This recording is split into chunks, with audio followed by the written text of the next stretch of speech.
ಜನರ ಧ್ವನಿ, ನಿಮ್ಮ ಊರು ನಿಮ್ಮ ಸಮಸ್ಯೆ ಪರಿಹಾರ ಒಂದೇ. ಬಿಂದಾಸ್ ನ್ಯೂಸ್ ಕನ್ನಡ. ನಮಸ್ಕಾರ ವೀಕ್ಷಕರೇ, ಬಿಂದಾಸ್ ನ್ಯೂಸ್ ಕನ್ನಡದಲ್ಲಿ ನಿಮಗೆ ಸ್ವಾಗತ.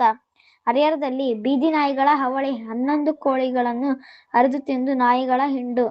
ಹರಿಹರ ಜೂನ್ 28. ಹರಿಹರ ನಗರದಲ್ಲಿ ಬೀದಿ ನಾಯಿಗಳ ಹಾವಳಿ ದಿನದಿಂದ ದಿನಕ್ಕೆ ಹೆಚ್ಚುತ್ತಿದ್ದು, ಪಿಬಿ ರಸ್ತೆ ಫ್ಲೈಓವರ್ ಸಮೀಪದ ಶಫೀವುಲ್ಲಾ ಸುಟಗಿ ಅವರ ವರ್ಕ್ಶಾಪ್ ಆವರಣದಲ್ಲಿ ಸಾಕಲಾಗಿದ್ದ ಸುಮಾರು 5,000 ಮೌಲ್ಯದ 11 ಕೋಳಿಗಳನ್ನು 7-8 ನಾಯಿಗಳು ಹಿಂಡು ದಾಳಿ ನಡೆಸಿ ಕೊಂದು ತಿಂದಿದೆ. ಈ ಘಟನೆ ಜೂನ್ 28ರಂದು ನಡೆದಿದ್ದು, ಸಂಪೂರ್ಣ ದೃಶ್ಯ ಸಿಸಿಟಿವಿಯಲ್ಲಿ ಸೆರೆಯಾಗಿದೆ.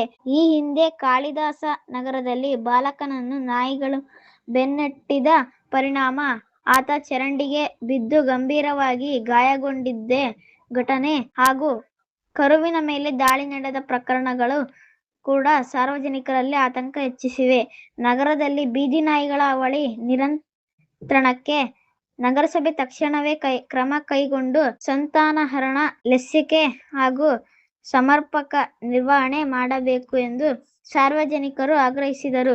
ವರದಿ ಎಸ್. ಬಡಿಗಿ, ಬಿಂದಾಸ್ ನ್ಯೂಸ್ ಕನ್ನಡ, ಹರಿಹರ.